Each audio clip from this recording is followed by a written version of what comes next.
This is the New American Media. All right, everybody. You are listening to The Unhappy Hour. If you're listening live, that took a matter of seconds. If you're listening after the fact, thank you for listening after the fact. So we assume you're online somewhere, either our homepage, thenewamericanmedia.com. If so, thank you.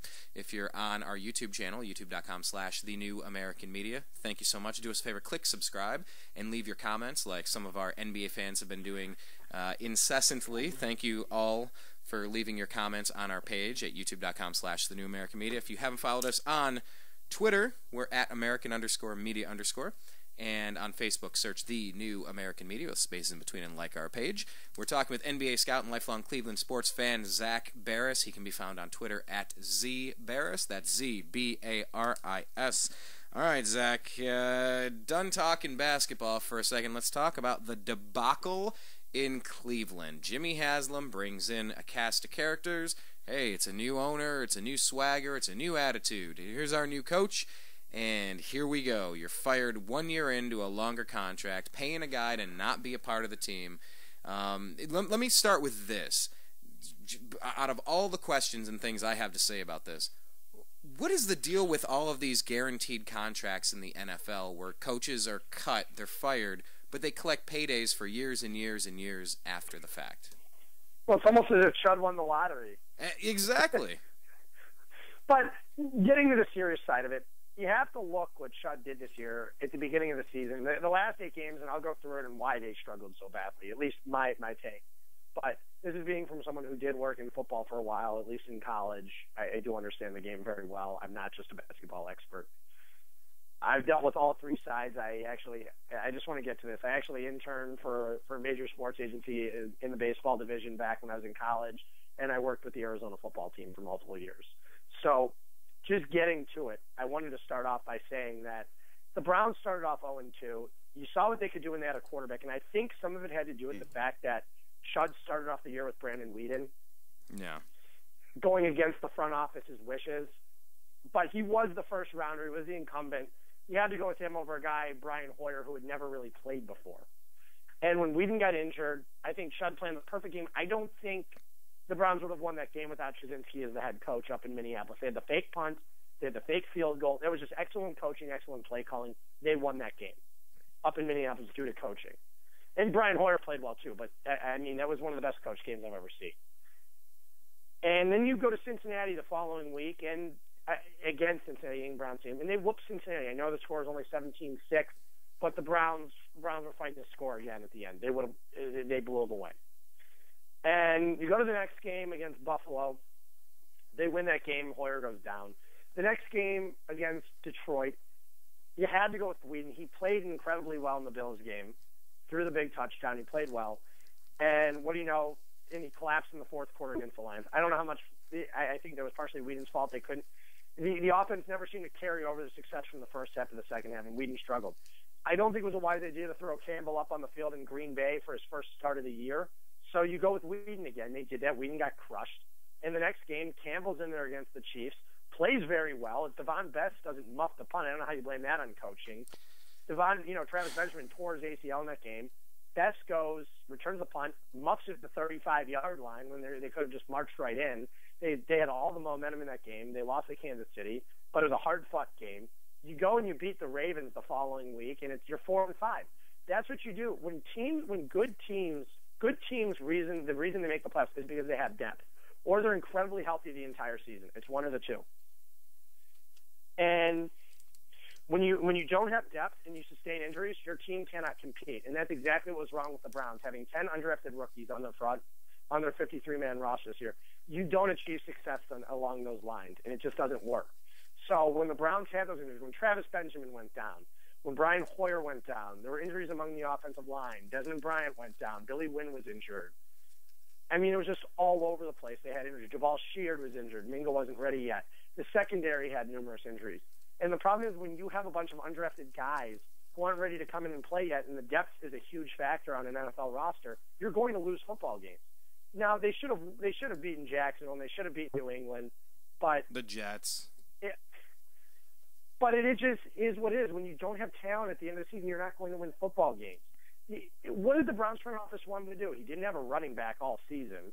you ultimately gave up the season after week 2 when you trade. I don't care that Trent Richardson was terrible for the Colts. You don't give up on your season after week 2 and fire the coach. Jimmy Haslam and Joe Banner last year, all they did was preach stability, and they say good organizations do not achieve success by firing the coach after their first season, ever. Yeah. Yeah, and you have Jimmy Haslam, who used to be a minority shareholder in the Pittsburgh Steelers. He preached the same thing. Once again, zero credibility out of this organization. So let's talk about this for a second. Well, there were times when Bill Cowher in Pittsburgh, like I want to say this, when Cowher had 3 losing seasons in a row and he was on the verge of being fired. But what do you know? Pittsburgh stuck with him, won a Super Bowl. Mike Tomlin, he's had a couple really bad seasons. They've had some seasons where they've been, 6-10, 7-9, and this year 8-8, failing to make the playoffs again. But do you see the Steelers going out and firing Tomlin? No. When you preach, look at Tennessee with Jeff Fisher for all years. I know they didn't win a Super Bowl, but he was in the playoff. He was a lot like Cowher. It really was a lot like Bill Cowher down in Tennessee. They were a very stable team. They were in the playoffs a few years, and they weren't. Look how bad they've been since they fired him. No playoff appearances. Munchak hasn't done a great job down there. I really do believe in stability in the NFL, and look where it's gotten a team that a guy like Tom Coughlin's been on the verge a few times. Won 2 Super Bowls now. That's what it takes in the NFL to win games. You got to have some talent, and you got to give him some time. You can't. Josh Gordon now, he's what? He's 2 years in. He'll be 3 years in with 3 different head coaches and 3 different schemes. I mean, despite all of that, making the All-Pro roster. Let me play this little clip real quick. This is a reporter asking about the Cleveland Browns. I heard it. Got to play this one for everybody if they missed it, because this really sums it up. This is great. Dan DeRosa with 19 Action News. I'm not a sports guy. I'm a news guy, so new to all this. So I'm in here as a voice of the fans to ask their questions. Small sampling from our Facebook page, as you can imagine, blew up with news last night. Real quick, this team remains an embarrassment, not only to the NFL, but the fans as well. We deserve better. Who really cares anymore? They have lost their fans trying to outsmart the rest of the league, and frankly, they've encouraged apathy instead of hope. And lastly, totally done with anything Browns. Haslam and his, these are their words, Haslam and his Stooges, Banner and Lombardi, can pack up and get out of Cleveland. Jimmy, can you assure the fans, their words, not mine, that you don't have the 3 Stooges running this operation? Yeah, listen. No, I'm not going to listen. I'm going to cut it off right there, and your laughter says it all, Zach. Please comment on that. They do have the 3 Stooges running this team, and like I said, I really hope that the fans are wrong about this and that the front office is right, but looking at Lombardi's track record of the draft, it isn't good. Go back and look at all his drafts with the Browns in the 90s with touchdown Tommy Vardell, guys like Eric Zier. It was not Jamarcus Russell. He had a lot of the bad Raiders, Michael Huff. I could go on and on. But it makes me incredibly nervous to see where this team could be heading, because they're stuck in the Patriot way. Oh, well, Bill Belichick does this. Well, not one Belichick assistant has ever even achieved remote success in the NFL, and even college for that matter. Charlie Weiss had a couple failed bowl games, decent seasons. Bill O'Brien didn't take a team. I know what he did for Penn State, and I applaud him for that. But it's not like they won 10, 11 games. They won 8 games this first year, and this year they were mediocre. I know they had a freshman quarterback, but still. Yeah. So I'm going to go out there and say it. In Cornell, McDaniels, Mangini, Charlie Weiss. Where is the success along those lines? No one has had it. Why do people keep going back to this? Because Scott Pioli gets a job somewhere. It's just getting ridiculous to the point where the Belichick model is the one that works. I think Bill Belichick lucked himself into getting Tom Brady being the best quarterback in the NFL all those years. Because Belichick has even outsmarted himself so many times and cost himself multiple playoff wins and Super Bowls with his stupidity sometimes. As smart as Belichick is, there's been so many times where he's been too smart for everyone else, and it's cost them. I'm not saying Bill Belichick is still one of the greatest coaches of our generation, but I think he was incredibly lucky to have landed himself Tom Brady and be in that situation. Yeah, it's not like they spent a first-round draft pick on him either, and they're trying to get Josh McDaniels in here. Where did they draft Tim Tebow? Tebow was a first-round pick. Look how well that worked out. And I don't even want to hear that people said he took them to the playoffs. their defense was that good, and Mike McCoy was that good at being able to structure the offense to just even get to 10 points a game with Tebow at quarterback. So, and that's apparently the head coach candidate that's coming in, that's number one on their radar. You know, that they said, oh, we made a mistake. We had to recognize we made a mistake. And look, it's costing us a lot of money to go ahead and fire Chudzinski, but we have to go in the right direction. But if your GM and your president are the ones that recommended you hire this coach in the first place, shouldn't you replace your GM and your president? I don't see how that rolls downhill. And well, it doesn't. I agree. I think one more failed coach. I give Banner 2 more years because Haslam doesn't seem to have too much patience. If this team still stinks in 2 years, I mean, we're talking about again Josh McDaniels, who traded his star quarterback and his star wide receiver. Yeah. Okay. He traded Brandon Marshall and Jay Cutler in one season, got rid of them, and look where it took the Broncos. Yeah, they were 6-0 at one point, and I remember them losing like 8 out of their next 10. I don't get it. And I want to toss this out here. I'm not sure if you heard this one. This is another short little clip, but this is something I've been saying for a little while. I want to get your thoughts on it. This is an open letter to the Cleveland Browns fans from 10-year-olds. Let me play this for you. I haven't heard this one yet. Okay. I've been hearing about it, but I haven't heard it. I haven't heard it, though. It's a group of 3 girls, and they're going to lay out their case for who should be. Well, it's an open letter to the Cleveland Browns, and I kind of absolutely agree with what they're saying. I've been saying it for weeks, and here we go. Let's cut the dog crap, shall we? An open letter to the Cleveland Browns organization. We are problem solvers, and we're here to solve your problem. Let's analyze the problem. It says we suck. I'm not even allowed to say that word. We suck. Bad. Like Obamacare bad. So how do we fix this? I'm only 10, but I think the solution is to hire a head coach who, wait for it, knows how to win games?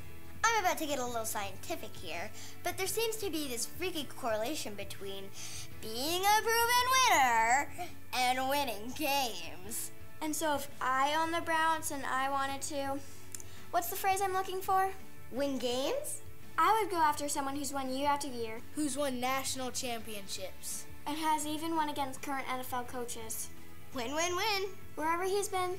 His name, Jim Tressel. You heard her. I know. Cue the eye rolls. We've already talked to a few die-hard fans about Jim Tressel, and we've heard it all. Let's see. He's too conservative for the NFL. Except for the time when he beat Chip Kelly in the Rose Bowl. Or the 9 national championship games he's played in. Only 9. How conservative. Or here, my favorite. Hey, instead let's hire some NFL assistant who's never won a game as head coach. Tried that. So, can we conclude from all this? We should conclude to stop overthinking it, people. The man wins games. Remember winning? He does. But don't listen to us. Nope, don't. Instead, do this. Over this week, ask any ex-Buckeye you know who now plays in the NFL whether they think Coach Tressel would be a good NFL coach. Ask any one of them. 69. And they'll all tell you one thing. He'll win. And a new era will begin. So there you go. And it says hashtag Tressel for Cleveland. And, you know, I've just been wondering where the guy's been for a long time.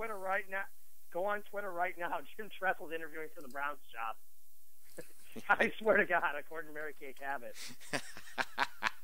I swear to God, I could not even make this up. Twitter's going nuts right now. 2 minutes. Fan favorite Jim Tressel will indeed be interviewing for the Browns coaching position from Not SportsCenter Cleveland. Huh. Well, okay. Well, then maybe we're trading Chud for Tressel. My whole opinion may change on this. The guy's a proven winner. He got ran out of town for tattoos. That won't be a problem in the NFL. He's too conservative. No, he was very aggressive in winning that national championship against Miami. You know, I remembered hearing that stuff too. Cue the eye rolls. Yeah, okay. Yes, good call. It is going crazy right now. So what do you think about Tressel? Well, if fans enjoyed Jim Bowman as the offensive coordinator at Ohio State, they're going to enjoy him again, or Jim Heacock over with the Browns. So if you enjoyed him and you enjoyed Pat Shurmur, then go ahead and watch. But, you know, like I said. Oh, by the way, before we get to that, Cleveland TMZ is showing something right up Jim Tressel's alley. It's the Cleveland Browns brown and orange sweater vest. So just saying. So, like I said, he couldn't be a worse hire than Shurmur. He's actually a very good coach. I mean, look at Ohio State. They have more BCS bowl wins than any other team since the BCS started. Whether people think I'm making that up, I'm not. And if Ohio State wins, I think I don't know if we'll give them 8 BCS wins or something ridiculous. It's more than any other team. But they were in 3 national titles under Tressel. They won one of them. They haven't been back since. It's not that easy to get to. They went there in the year when they lost to LSU. They should never have been there in the first place. They weren't that good of a team, yet they wound up going 11-1 in the regular season and losing to LSU. That was a team that was supposed to take a step back with Todd Beckman as the quarterback. I honestly, if the Browns are going to hire Tressel, I'll be all for it. I'll back this one up. You know what? But I still don't. I would be too. I would be okay with that. I still don't like getting rid of Rob Chudzinski because what do you do now with the defense?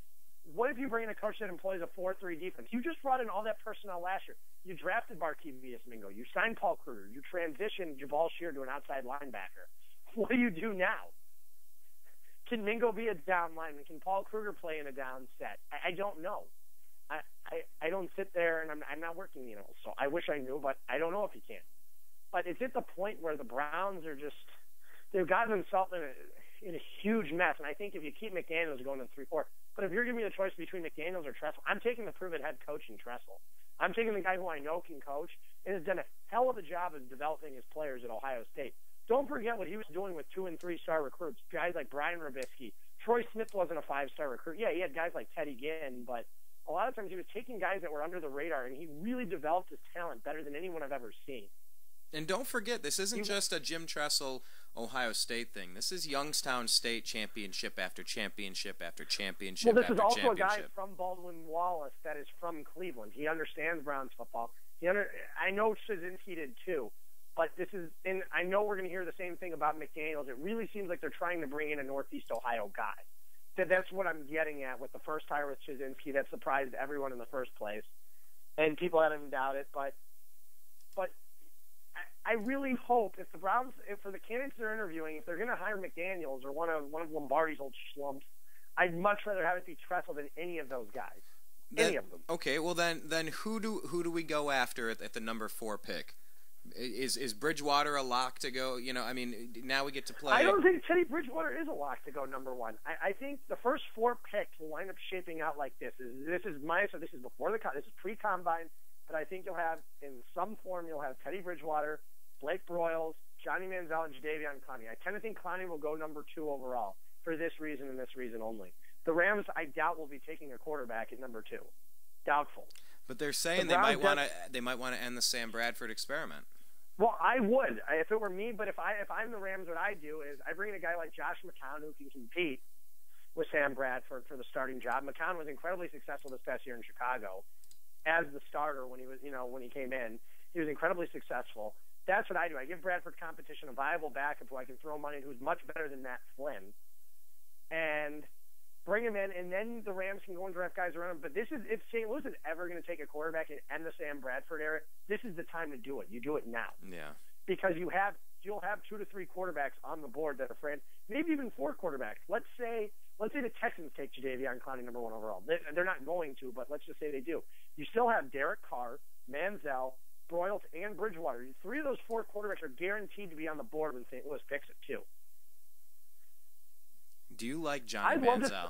I'd love to see Manziel or Blake Broyles be in a Browns uniform next year. I would after watching Broyles the other night. Yeah, so you're on the Broyles bandwagon. On the Broyles bandwagon now. I'm on it. I'm not going to lie. I didn't sit there and watch UCF football this year. I didn't even know who the guy. I knew who he was, but I didn't watch any UCF games this year. I think I watched a half of one of them, and I didn't even remember who he was. I think it was in week 2 or 3 when they played South Carolina. I didn't remember that game. And after watching him destroy Baylor the other night, I was pretty impressed by the guy. I always liked Johnny football, too. I think he's got big hands. He could be a perfect guy at the next level, especially get the Browns another receiver because according to Pro Football Focus, which came out their end-of-the-season rankings, Devon Best and Greg Little were the 2 worst receivers in the NFL. Oh, no, the 2 worst? The 2 worst receivers in the NFL. It kind of played out that way, so. Cut bait with them, draft a guy, maybe draft another receiver at 26 or wherever that pick was. Right now I think it stands at 26.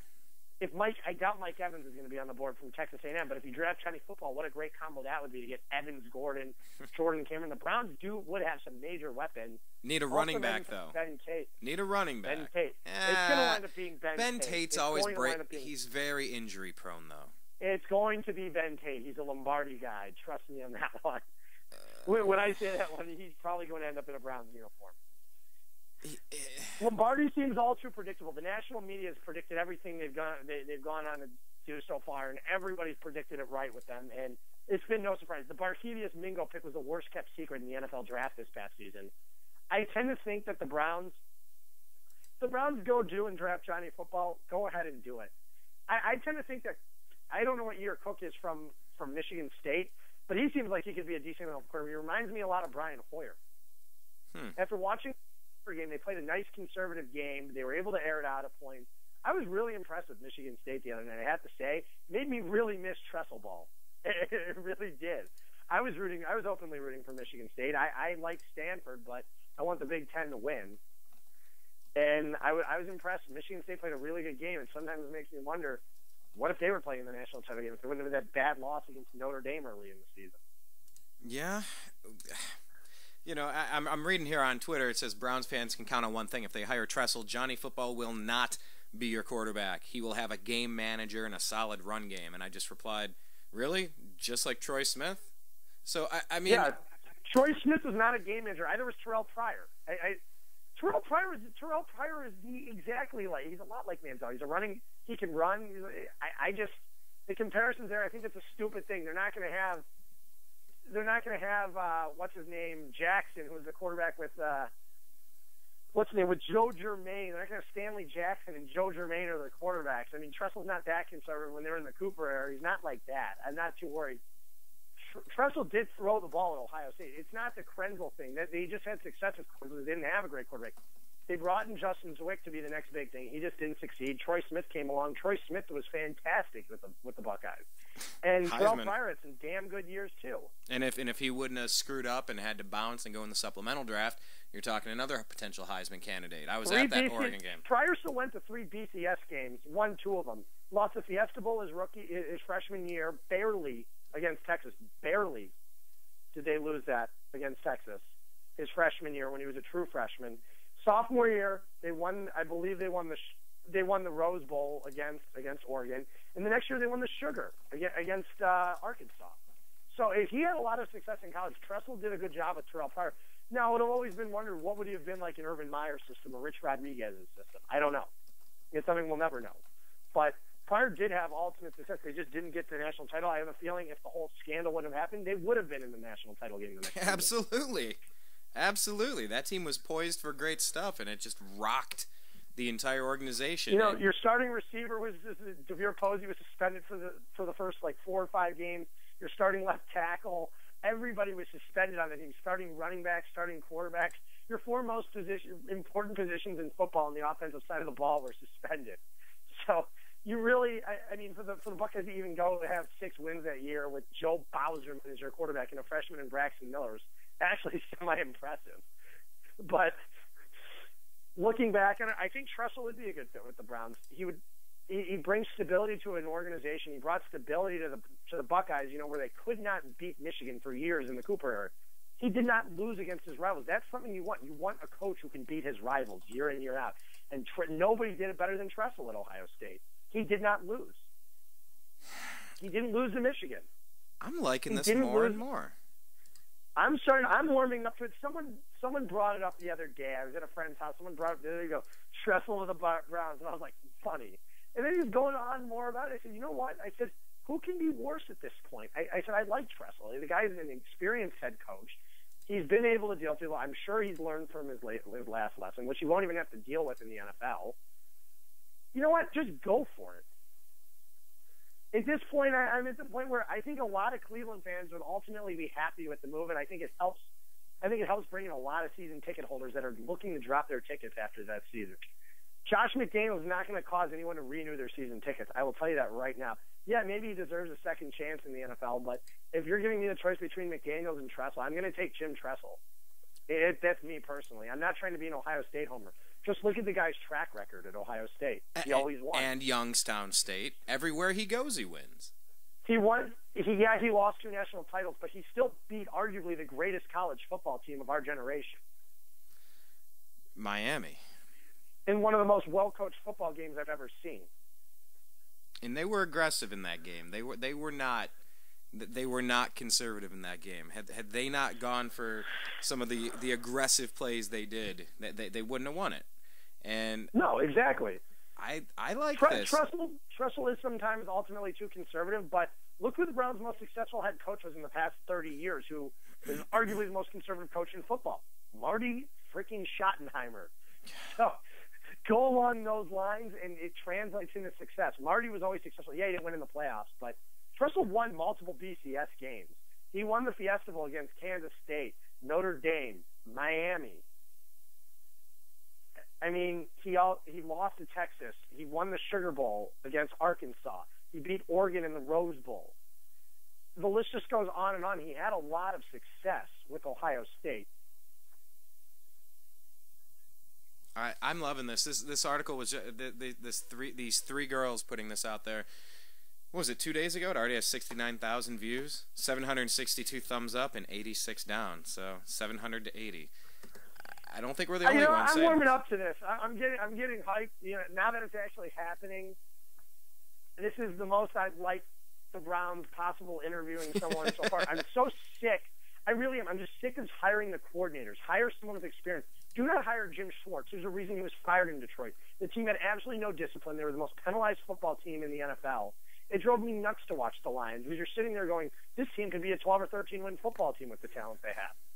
I guarantee the next coach, if Detroit gets it right with their hire, is going to be a really damn good football team in the next couple of years. Well, I was curious why the Browns didn't even interview Lovie Smith.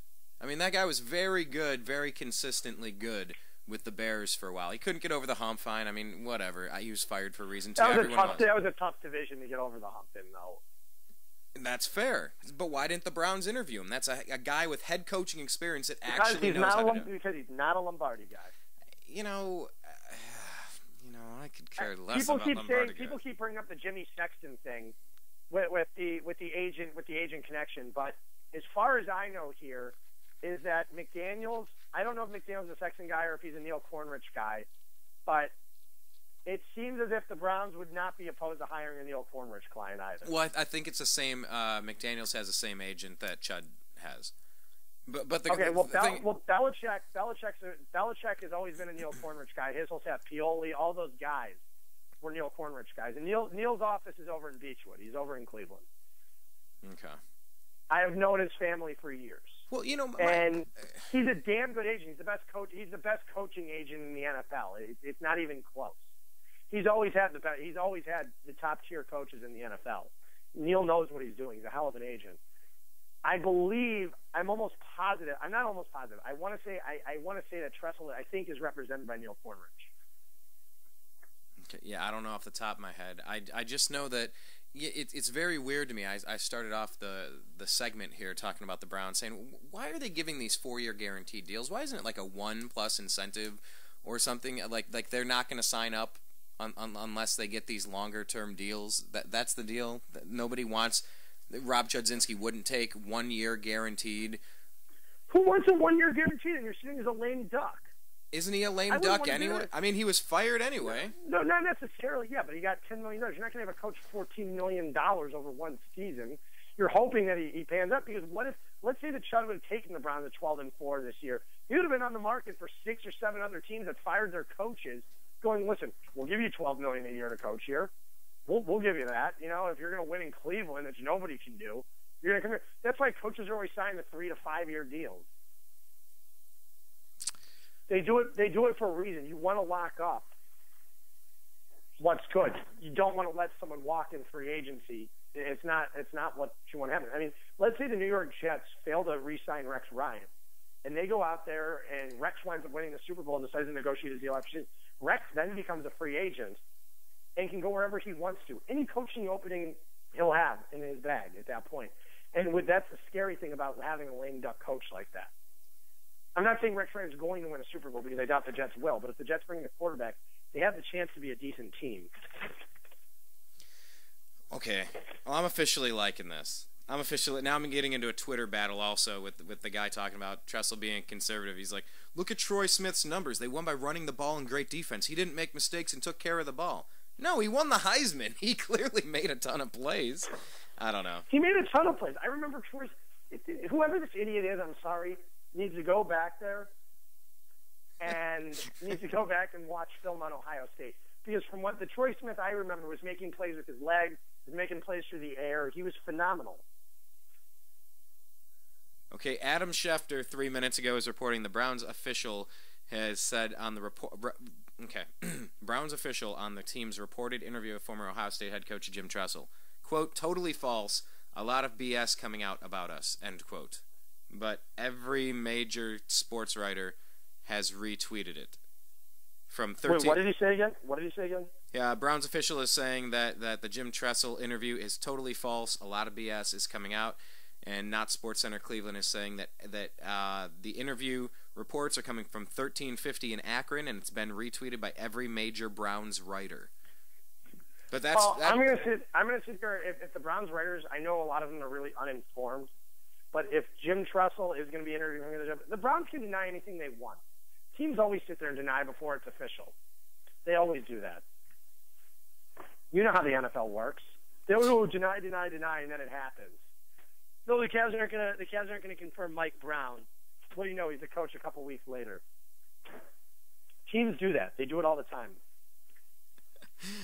Well, you know what? I actually do. I am in the camp that you interview the guy, and you strongly consider that as an option over McDaniels. Over who else is in the Browns mix right now in the rumor mill? Who else are they? Dan Quinn from Seahawks. Adam Gase turned down the interview.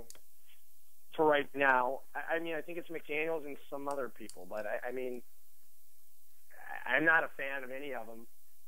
I really am not. But whoever they hire, I hope it's the right fit. I really do. I'm not going to go nuts if they don't hire Tressel. I'm saying that right now. I'm not going to go crazy. But I just hope they make the right decision. And if they feel McDaniels is the guy, then McDaniels is their guy. But this is Lombardi and Banner's last shot to get it right before Haslam cans them. Well, you know what? At least I think it is. I don't know how many more chances they're going to get. I don't know, but you know, Haslam hired Lombardi. Haslam hired Banner. Those guys hired Chudzinski. I mean, it's gotta. I don't know. The buck has got to stop somewhere. So I don't know. Either way, just for the record, you need to give a coach some time. You can't just can somebody after 1 year. You said, oh, they've been regressing. Unless it's Pat Shurmur. Pat Shurmur, Mangini, I can't even go down the list. Butch Davis, Romeo Crennel. You can't tell me that Pat Shurmur was an upgrade from Eric Mangini, though. No. He wasn't. No, I can't. But I know if we keep changing things every year or three, we're never going to have a chance to get on the right track.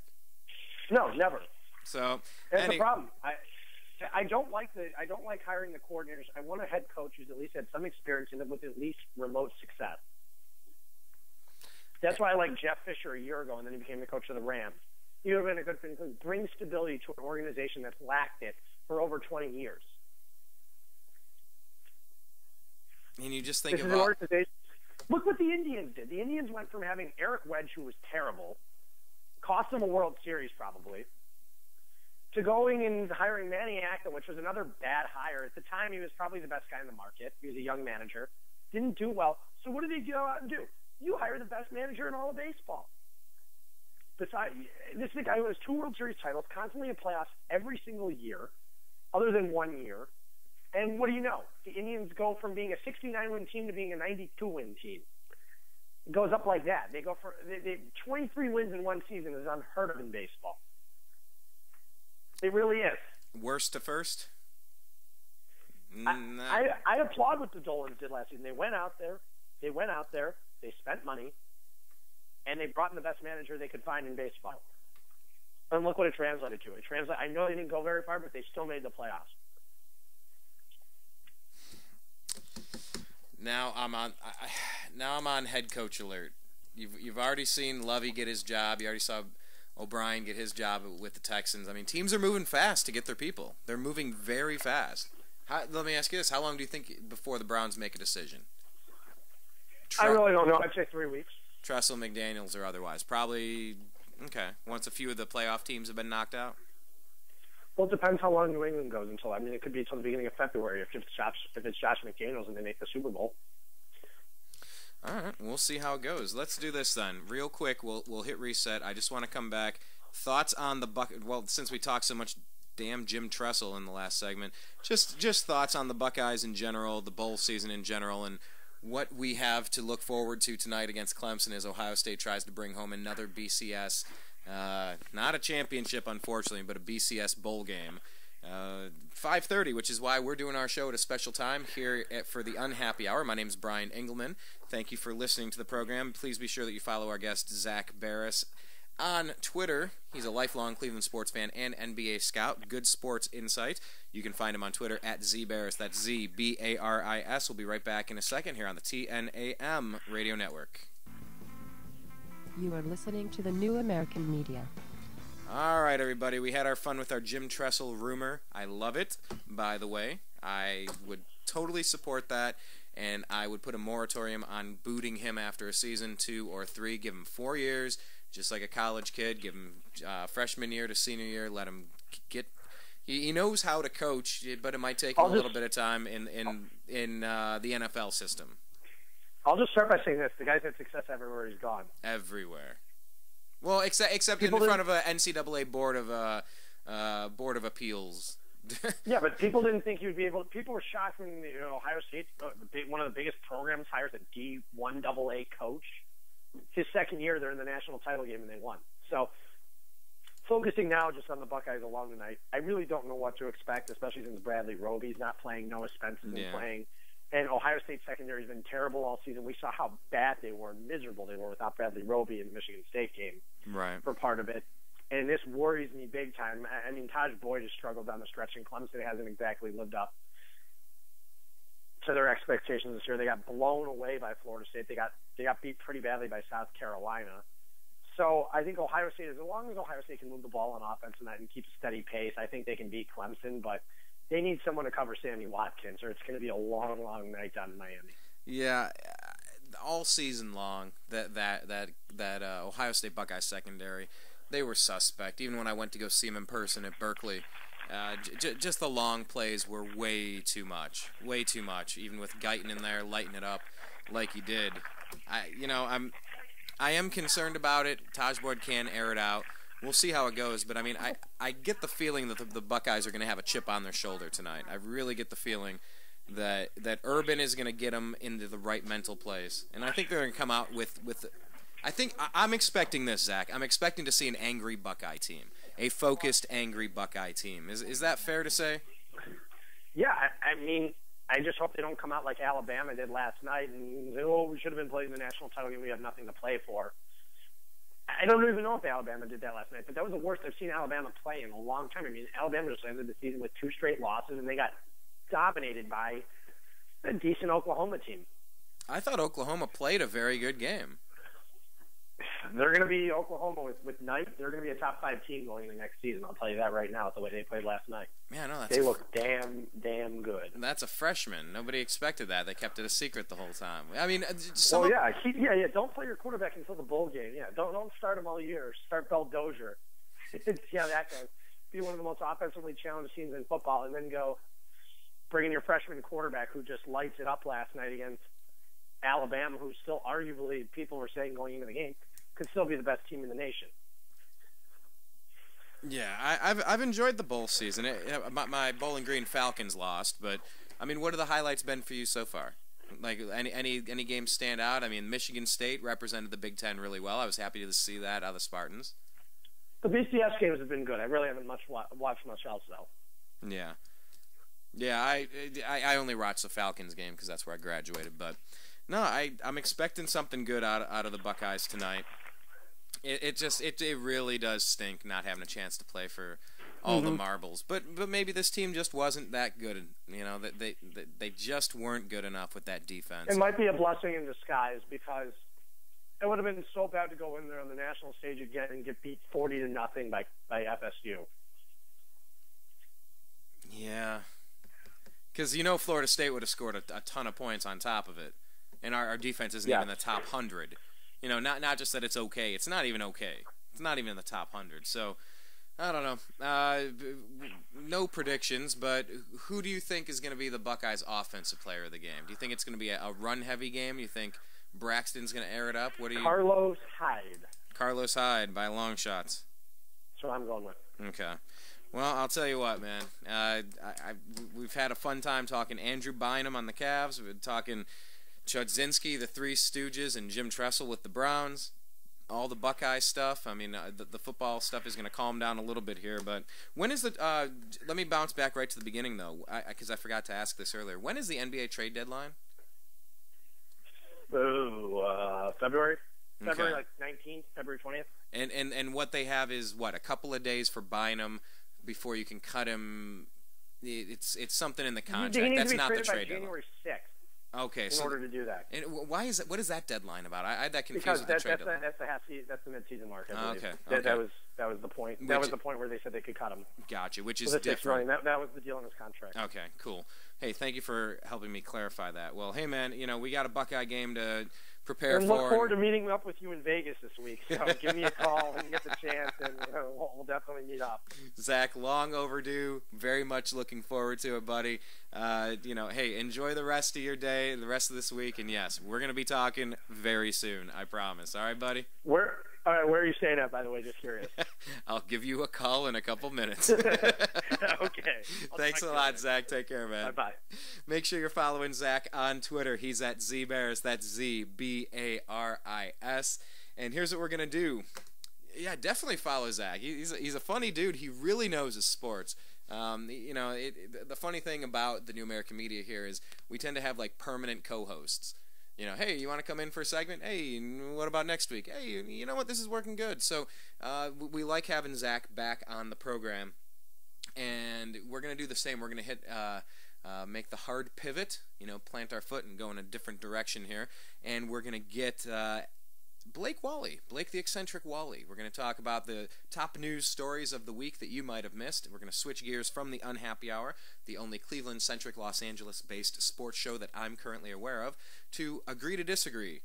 What is it? From sports to spirituality, comedy to Congress, freedom to firearms, seeking truth, challenging dogma, and having fun.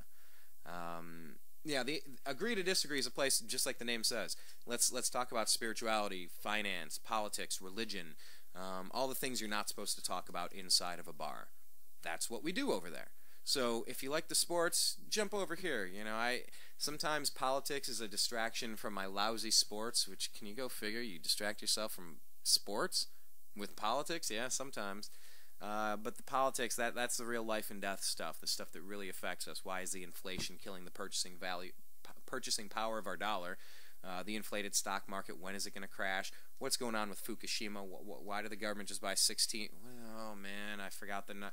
Hang on, I'm just going to look up the number if I can scroll down here to try to get this number accurately. But this one, 14 million anti-radiation pills. Potassium iodide. Why are they stocking up on that stuff? Oh, because Fukushima's a disaster, and it's been polluting the Pacific for a very long time. So I'm worried and bent out of shape about a Ohio State Buckeyes bowl game. Who the next head coach of the Browns is going to be? Will LeBron come back next year? Is Mike Brown the coach of the future? Who are they going to draft? Will Kyrie work out? What are the chemistry issues? No, I'm more concerned about the chemistry of radiation leaking into the Pacific Ocean, polluting all of us. So yes, I do the Unhappy Hour to distract myself from the real issues. That's why I try to delineate. I like to mix it up. I'll blend a little bit of politics and stuff into the Unhappy Hour, and I'll blend a little bit of sports into Agree to Disagree. But we're going to bring in Blake the Eccentric Wally. He's a radio host on the Freedomizer, freedomizer.com. Actually, you know what? Let me pull it up. For some reason now I'm... it's Freedomizer Radio. I was going to say that, and Freedomizer. Freedomizerradio.com every Monday, Wednesday, Thursday from noon to 1:30 p.m. Pacific. He does a show called Eccentric Perspective, and what we're going to do is bring him into the program in just a moment here, and we're going to just kind of briefly cover all the stories we might have missed throughout the week while we were watching all the football. Watching the football, John Pigskin. I gotta get Frank Caliendo on here. That guy's really good. Get him to do his John Madden. Sorry, I'm not gonna give you my John Madden impersonation, but we're gonna play a little bit of music and we'll be back on the other side. Please check out all of the avenues with which we do our work. TheNewAmericanMedia.com. Check it out. It's our homepage. Follow us on Twitter at American_media_. On Facebook, search The New American Media and like our page. And on YouTube, go to youtube.com/TheNewAmericanMedia and subscribe to our channel. My name's Brian Engelman, signing out on behalf of Zak Baris and everybody here at the TNAM Radio Network, leaving you on the unhappy hour. Go Buckeyes. Go Browns. And we'll talk with you soon. Peace.